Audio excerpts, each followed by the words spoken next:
I wasn't planning on making a video, but I have mentioned to you before that I am currently writing my autobiography. And this week, I've been writing the chapter that talks about going through my withdrawal. So it is quite fresh in my mind. I've just been finishing off some bits before. I've been thinking when I make these videos for you, I do try to give you information that will help.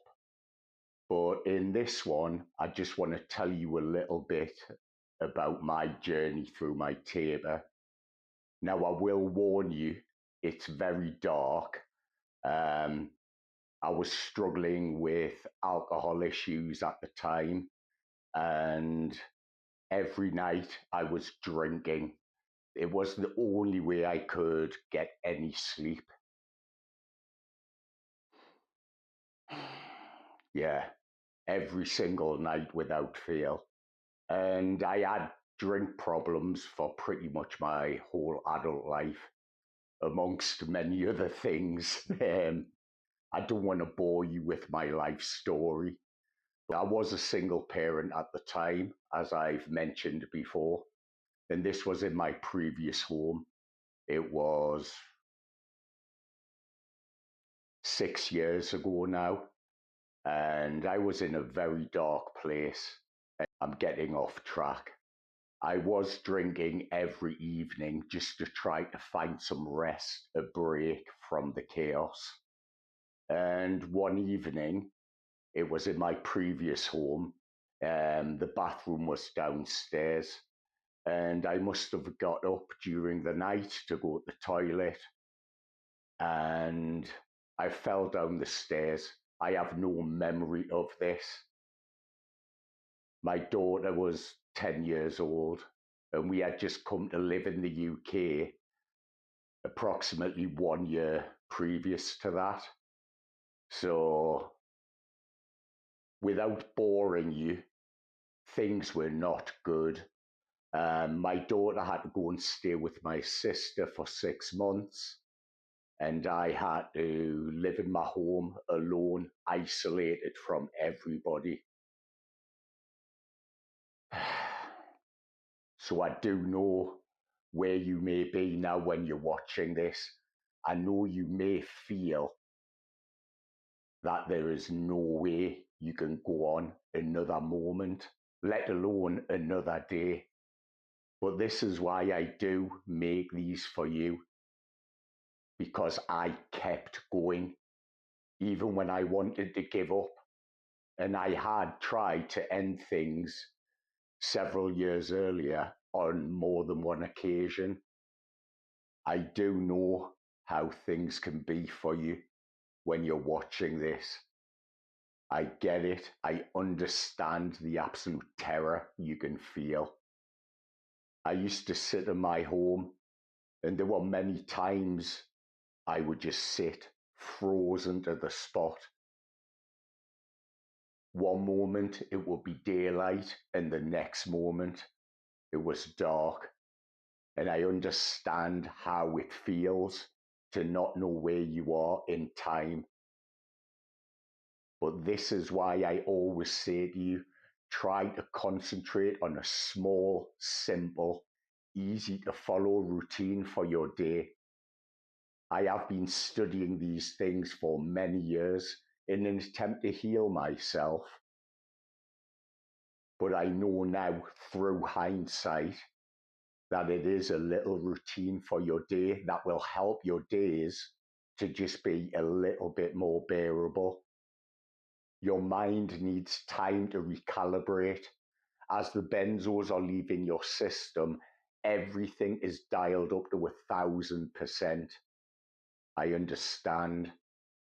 And that's why you need to try to keep your environment as calm as you possibly can. Try to move around. Try not to stay stuck to the same place. Because I did that. And it was only until I started to move, I started to create my routine, that I would start to improve daily. And there is no time frame. We concentrate on our day. I took my last pill in early 2021.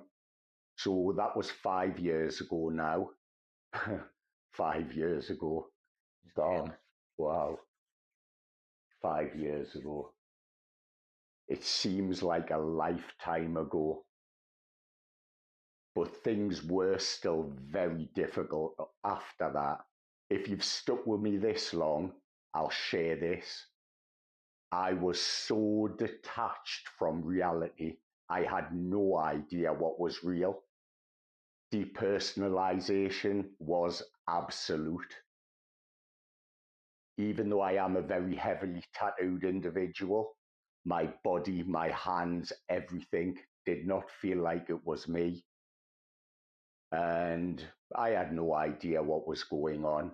My daughter had been back home for quite a while, and it was the routine throughout my day of looking after my daughter in the morning and in the evening. I even had to take care of her during the lockdowns too. I had totally and utterly forgot about that until I remembered this week. So I understand what it is to be isolated. So that's how my months went up until 2 days after my 47th birthday. I had been undergoing lots of tests. I had been very, very poorly, but it was unrelated to the benzodiazepines, but we couldn't find what it was.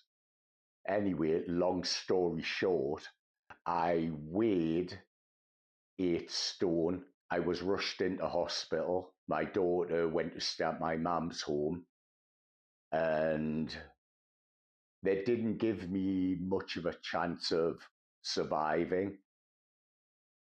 But I'm only sharing that with you now because even through the nightmare of the benzodiazepines, even through nearly dying, I have not only rebuilt my body from the rock bottom of rock bottom, I have repaired my mind from a lifetime of anxiety and trauma and from the absolute nightmare of benzodiazepines, which is what you're going through now. But I do know it doesn't last forever. Nothing is forever. I truly do believe that. I truly do. So you concentrate on your little routine for your day.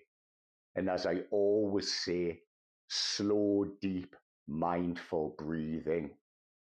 I don't normally do this, but I'm going to do some with you now. And all you need to do is breathe in slowly through your nose, deep down into your diaphragm, and then you breathe slowly out through your mouth. You don't need to count. You don't need to overcomplicate things. You just breathe.